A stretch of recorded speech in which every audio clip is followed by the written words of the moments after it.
Assalamualaikum warahmatullahi wabarakatuh. Perkenalkan, nama saya Resta Oktaviani. Saya dari Universitas Nusa Putra. Saya prodi akuntansi dan di sini saya ditugaskan di sesi 12 mata kuliah manajemen strategik tentang manajemen strategik dalam transformasi organisasi atau perusahaan.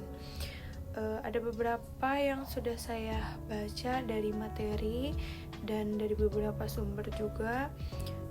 Nanti kita bahas di selanjutnya.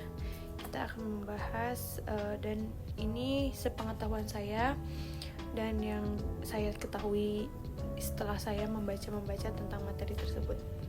Nah, ternyata manajemen strategi dalam transformasi organisasi atau perusahaan ini adalah pendekatan yang digunakan untuk merencanakan, mengembangkan, dan mengimplementasikan strategi yang diperlukan untuk mengubah organisasi agar lebih aktif, efisien, dan adaptif terhadap perubahan lingkungan dan bersaing bisnis. Nah, ternyata ada 6 langkah penting dalam manajemen strategi dalam transformasi organisasi.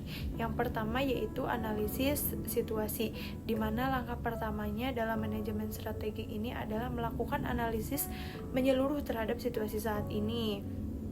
Ini meliputi analisis lingkungan eksternal seperti pasar, pesaing, tren industri, dan faktor-faktor lain yang dapat mempengaruhi organisasi. Nah, selain itu juga perlu dilakukan analisis eksternal,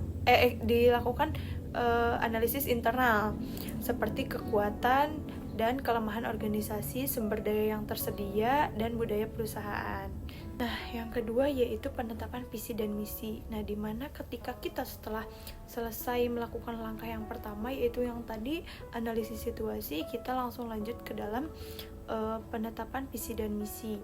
Nah, di mana visi ini adalah gambaran tentang keadaan yang diinginkan di masa depan atau di masa yang akan datang.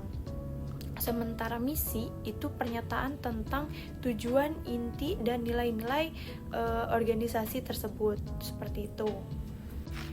Nah, setelah kita penetapan visi dan misi, langkah berikutnya yaitu perumusan strategi, di mana kita merumuskan strateginya yang akan digunakan untuk mencapai tujuan tersebut.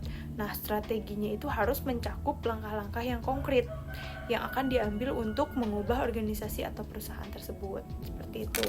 Nah, setelah perumusan strategi, kita langsung masuk ke mengimplementasikan strateginya, di mana di sini melibatkan sumber daya yang tepat, pengaturan struktur organisasi yang efektif, pengembangan kebijakan, dan prosedur yang mendukung, serta komunikasi yang jelas kepada seluruh anggota organisasi.